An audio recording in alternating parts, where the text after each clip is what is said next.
आओ भक्तों, श्रावण मास के कृष्ण पक्ष की कामिका एकादशी की कथा सुनाएं। कथा अच्छी लगे तो चैनल को सब्सक्राइब करें, शेयर करें, लाइक करें, बेल आइकन प्रेस करें, कमेंट में जय श्री कृष्णा जरूर लिखें। श्रावण मास के कृष्ण पक्ष की एकादशी पवित्रा एकादशी अथवा कामिका एकादशी कहलाती है। इस दिन भगवान श्रीधर की पूजा की जाती है।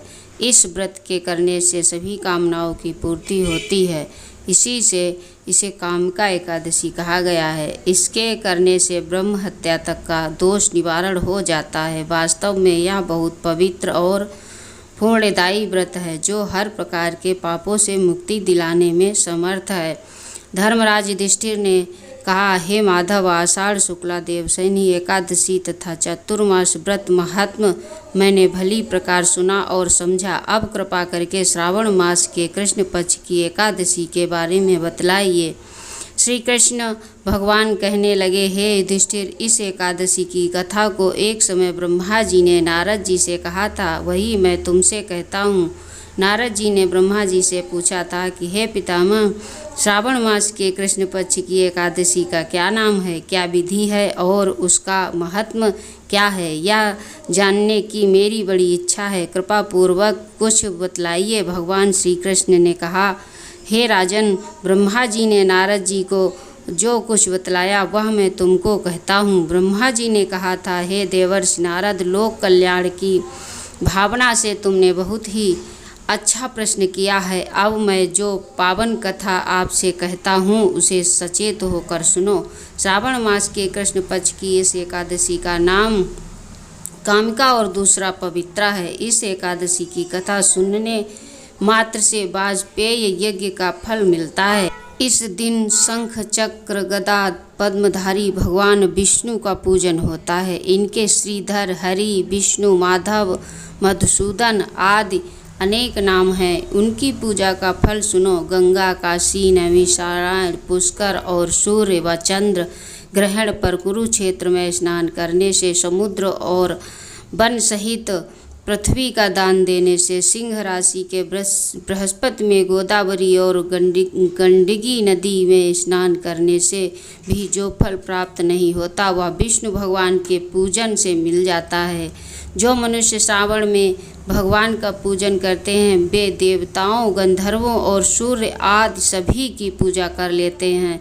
हे नारद, भीषण पापों के कीचड़ में फंसे हुए और संसार रूपी समुद्र में डूबे हुए मनुष्यों के लिए कामिका एकादशी का व्रत ही उद्धार करने वाला है।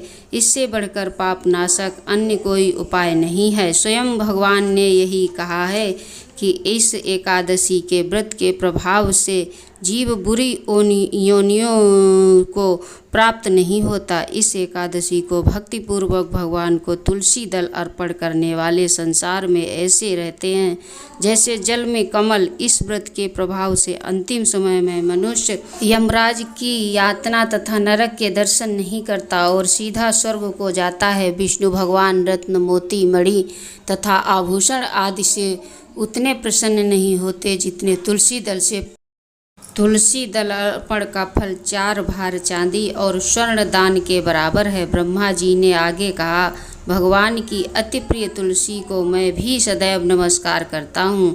तुलसी के वृक्ष को सींचने से संपूर्ण यातनाएं, दर्शन मात्र से समस्त पाप और स्पर्श से मनुष्य पवित्र हो जाता है। जो मनुष्य भगवान के चरणों में तुलसी अर्पित करता है वह मुक्त हो जाता है। कामिका एकादशी की रात्रि को दीपदान तथा जागरण के महत्व का वर्णन चित्रगुप्त भी नहीं कर सकते।